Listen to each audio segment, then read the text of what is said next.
Saya pribadi mengucapkan terima kasih untuk dukungan sobat semua di channel Ngadongeng Film.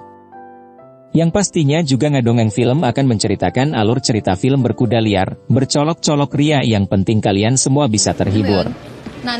Ngadongeng Film akan menceritakan alur cerita film masih berasal dari negara Filipina. Film ini mengisahkan seorang ibu yang menjual anak gadisnya kepada om dan tante untuk memenuhi kebutuhan hidupnya. Sang gadis ini pun sekarang bertumbuh semakin dewasa dan mempunyai kepribadian yang ganda akibat diperjualbelikan sama ibunya. Just walk out the lobby when you leave, okay? Sabi ni Ate Joey, magaling ka raw. Hanggang ngayon ay marami pa rin nakatanungan. So, gimana kelanjutan filmnya?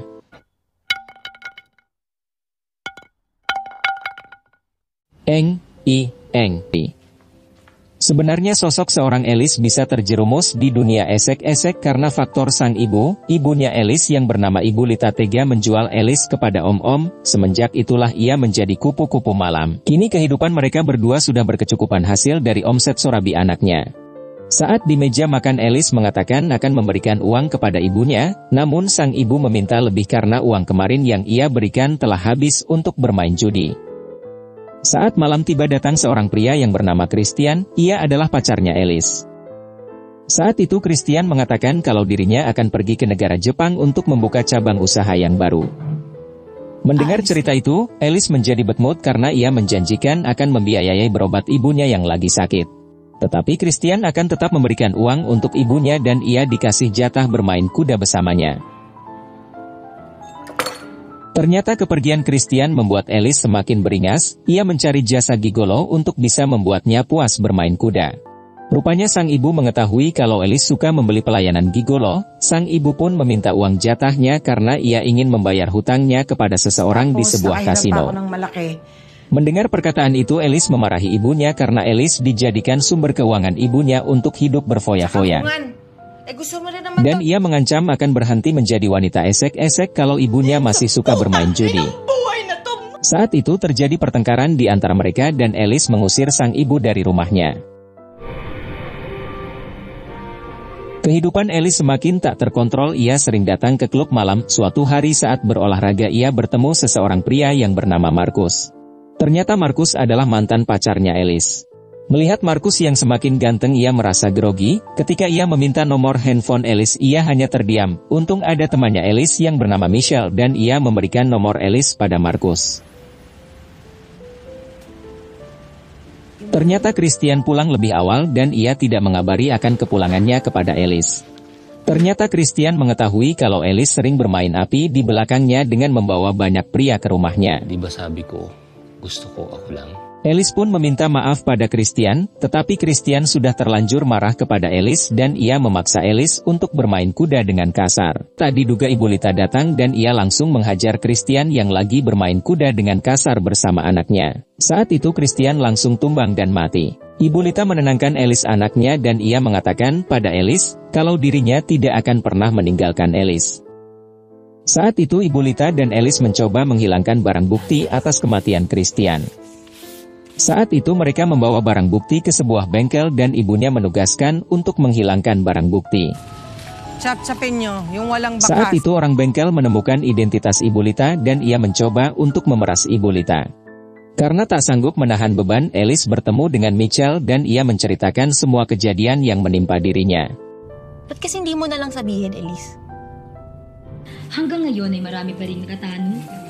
Sana makipag-ugnayan na sa mga pulis. Beberapa hari kemudian, orang bengkel mengunjungi rumah Ibu Lita dan ia mengatakan kalau polisi mendatangi dirinya dan ia meminta sejumlah uang yang besar kepada Ibu Lita. Sabi ko wala akong alam. Pero babalik. Kano nga ulit kailangan mo? Mendengar orang bengkel meminta uang dalam jumlah besar, Ibu Lita langsung menghajar orang itu dan orang tersebut meninggal. Scene berlanjut, Markus tampak menghubungi Elis, saat itu ada ibunya dan ia menanyakan siapa yang menghubungi Elis dan ia menjawab hanya seorang pelanggan. Mendengar itu ibunya menyuruh segera menemui pelanggan tersebut karena ibunya sudah tidak memiliki uang lagi untuk bermain judi. Akhirnya Elis bertemu dengan Markus, saat mereka ngobrol tiba-tiba ibunya datang untuk meminta uang kepada anaknya. Karena tidak mau ribut dengan ibunya, Elis pun segera memberikan sejumlah uang yang diminta. Pupuntahan kasi tayo dapat. Sige. Tampaknya Markus menaruh hati lagi kepada sang mantan Alice. Malam harinya saat mereka berdua video call datang ibunya dan ia selalu kepo dengan bayaran Alice yang didapatkan setiap bermain kuda bersama pelanggan. Kahanap po ako ng ibang trabaho. Ano pa ba ang kaya mong gawin? Saat itu juga Ibu Lita menjual Alice kepada om-om tua di sebuah hotel. Ternyata tamunya itu seorang maniak, Alice pun diikat. Ibunya yang mengetahui kalau Alice memakai jasa gigolo tak rela kalau uangnya dihabiskan untuk jasa servis itu dan ia memutuskan untuk membunuh gigolo tersebut. Mereka berdua pun segera menghilangkan barang bukti atas kematian sang gigolo. Tak lama kemudian Markus pun menghubungi Alice untuk mengajaknya berkencan malam ini. Tetapi saat ditelepon Alice terdengar lagi disiksa oleh ibunya dan ia memutuskan untuk menemui Alice di rumahnya. Alice? Saat Markus memasuki rumah Alice, ia pun langsung dihajar oleh Ibu Lita sehingga Markus tersungkur. Sesaat setelah sadar Markus dalam kondisi yang terikat di pangkuan Alice. Alice terlihat depresi berat akan kelakuan sang ibu. Di ba ikaw yung lalaki na? Sapat yung ginawa mo yan! Nasaktan naman siya. Ina!